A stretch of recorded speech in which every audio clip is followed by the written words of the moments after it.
Puji Tuhan, selamat pagi, salam sejahtera di dalam kasih Tuhan Yesus Kristus.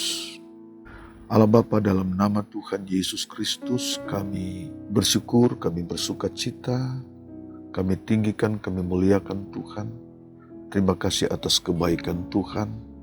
Tuhan sudah menolong dalam istirahat tidur kami, dan pagi hari ini kami boleh bangun dengan tubuh yang sehat, kuat, diberkati oleh Tuhan. Terima kasih, dan pagi hari ini kami akan membaca firman Tuhan, mendengar firman Tuhan. Berkati setiap umat-Mu yang mendengar firman Tuhan pagi hari ini.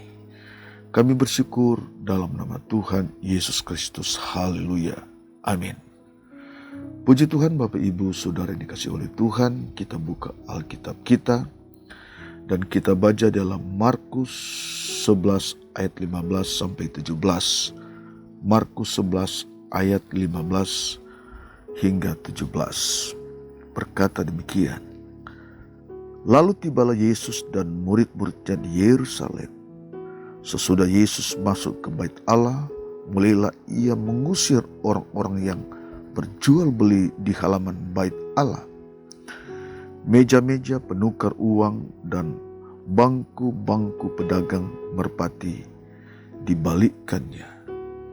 Dan ia tidak memperbolehkan orang membawa barang-barang melintasi halaman bait Allah. Lalu ia mengajar mereka, katanya, bukankah ada tertulis, rumahku akan disebut rumah doa bagi segala bangsa, tetapi kamu ini telah menjadikannya sarang penyamun. Saudara ini kasih Tuhan, dari ayat-ayat kita telah dengar, kita baca pagi hari ini, menceritakan Yesus mengusir orang-orang yang berdagang di halaman bait Allah. Yesus mendapati para pedagang-pedagang penukar uang duduk di halaman bait suci. Lalu Yesus marah melihat kondisi bait suci sudah dijadikan tempat perdagangan untuk mencari keuntungan. Saudara, berdagang itu sah-sah saja bila pada tempatnya. Namun dalam cerita ini, Yesus tidak menyukai. Bagi Tuhan, mereka melanggar kepantasan. Mereka melihat keuntungan dan peluang untuk menghasilkan uang dalam bait suci. Lakukan praktik-praktik yang tidak baik, terjadi kolusi dengan pimpinan bait suci, bait Allah. Mengubah tempat suci, tempat memuliakan Tuhan, tempat menyembah Tuhan, menjadi tempat perdagangan, berubah menjadi pasar.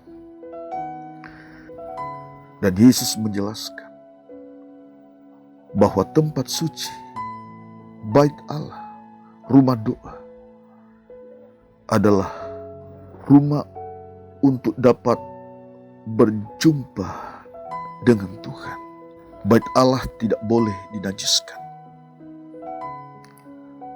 dengan menjadikan tempat berdagang, tempat meningkatkan status sosial dan perbedaan sosial, dan mendapatkan keuntungan, dan menjadikan sarang penyamun. Saudara sekalian, ungkapan Yesus dalam ayat yang ke-17. Kita lihat ungkapan Yesus dalam ayat 17. Bukankah ada tertulis, rumahku akan disebut rumah doa bagi segala bangsa. Rumah doa bagi segala bangsa. Tetapi kamu ini telah menjadikan sarang penyamun. Wow. Telah menjadikan sarang penyamun. Yesus melihat bait suci, bait Allah sudah menjadi tempat persembunyian, tempat tinggal para penyamun. Para penyamun merasa nyaman di bait Allah, tanpa merasa bersalah, tidak takut akan Allah.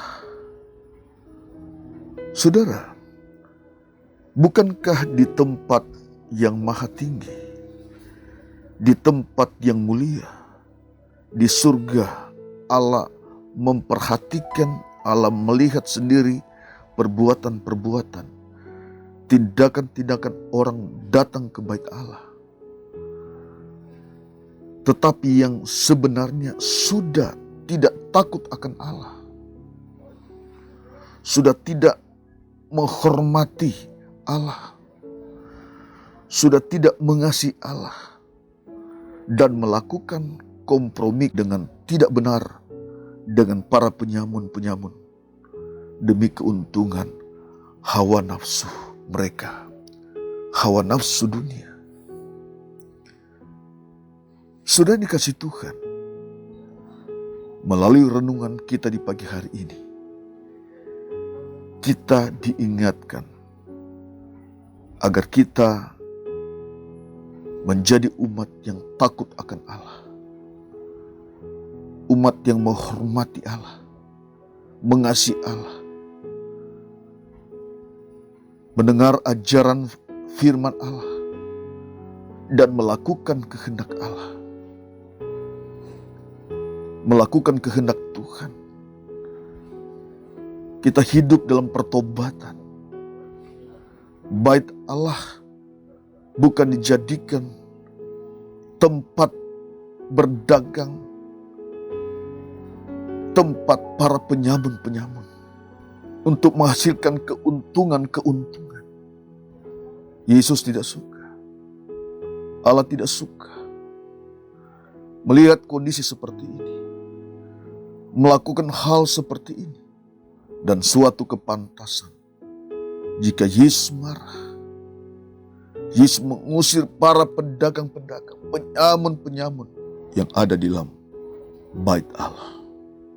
Saudara yang dikasihi oleh Tuhan, firman Tuhan datang kepada kita pagi hari ini, kembali mengingatkan kepada kita, mengajar kepada kita, dengan tujuan agar kita menjadi umat yang baik di hadapan Tuhan, di hadapan Allah. Kalau kita baca di dalam 2 Timotius 3 ayat 16, 2 Timotius 3 ayat 16, di situ mengatakan, segala tulisan yang diilhamkan Allah memang bermanfaat untuk mengajar, untuk menyatakan kesalahan, untuk memperbaiki kelakuan, dan untuk mendidik orang dalam kebenaran. Ayat 17. Dengan demikian, tiap-tiap manusia kepunyaan Allah diperlengkapi untuk setiap perbuatan baik.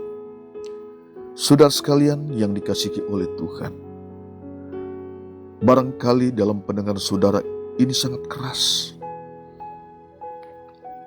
datang kepada kita pagi hari ini dengan tujuan untuk memperbaiki kehidupan kita, memperbaiki keberadaan kehidupan saudara, agar mengerti, bisa membedakan mana kehendak Allah dan yang tidak, bisa mengerti mana yang tidak benar dan mana yang tidak benar, bisa memahami kehendak Tuhan di dalam kehidupan saudara dan saya. Firman Tuhan datang kepada kita mengajar, bermanfaat untuk mengajar, menyatakan kesalahan, memperbaiki kelakuan, mendidik dalam kebenaran. agar kehidupan kita, kehidupan saudara, sebagai kepunyaan Allah. Saudara adalah kepunyaan Allah dan diperlengkapi untuk setiap perbuatan baik. Mari Bapak Ibu Saudara yang dikasih Tuhan, pagi hari ini kita datang kepada Tuhan, kita rendahkan hati kita kepada Tuhan, kita meresponi kebenaran firman Tuhan pada pagi hari ini. Biar Tuhan yang ditinggikan, Tuhan yang dimuliakan di dalam kehidupan saudara dan saya. Kekuatan firman Tuhan menjamah kita. Kita dipulihkan, kita disembuhkan, dan kita diberkati. Tuhan mengasihi saudara dimanapun saudara berada saat ini. Kita berdoa. Kami datang kepadamu Tuhan pagi hari ini. Kami bersyukur kami sudah mendengar kebenaran firman Tuhan pagi hari ini. Tuhan menolong setiap umat-Mu yang mendengar firman Tuhan pagi hari ini. Siapapun mereka Tuhan, yang telah bangun pagi mendengar renungan firman Tuhan pagi hari ini. Tuhan adalah pertolongan kami. Ada banyak kesalahan, ada banyak kekeliruan, ada banyak tindakan yang tidak baik di dalam kehidupan kami. Tuhan yang mengampuni kami. Tuhan yang menyembuhkan kami, Tuhan yang memulihkan kami, dan Tuhan yang memberkati kehidupan kami. Dimanapun umat-Mu berada saat ini, mereka sedang mendengar kebenaran firman Tuhan. Bapa, dalam nama Yesus, Engkau adalah sumber pertolongan bagi umat-Mu. Engkau pemulih bagi umat-Mu. Engkau Tuhan yang menyembuhkan mereka. Engkau yang dapat memberkati kehidupan mereka, Bapa, dalam nama Yesus. Engkau segalanya di dalam kehidupan kami. Saat ini kalau ada umat-Mu, di saat mendengar firman Tuhan hari ini, mereka membuka hati mereka kepada Tuhan. Hamba berdoa dalam nama Yesus. Oleh kekuatan roh, memulihkan umat-Mu. Oleh kekuatan roh-Mu, kekuatan Roh Kudus menyadarkan mereka, memulihkan Tuhan, menyembuhkan mereka, dan memberkati kehidupan mereka. Dalam nama Yesus, kami yakin dan percaya Tuhan, setiap kebenaran firman Tuhan yang kami dengar pagi hari ini, ayat-ayat firman Tuhan yang kami dengar pagi hari ini mengajar kepada kami, agar kami semakin baik di hadapan Tuhan, kami semakin indah di hadapan Tuhan. Terima kasih Tuhan, Engkau yang kami muliakan, kami bersyukur pada pagi hari ini kami sudah dengar kebenaran firman Tuhan pagi hari ini, dalam nama Yesus, haleluya, amin.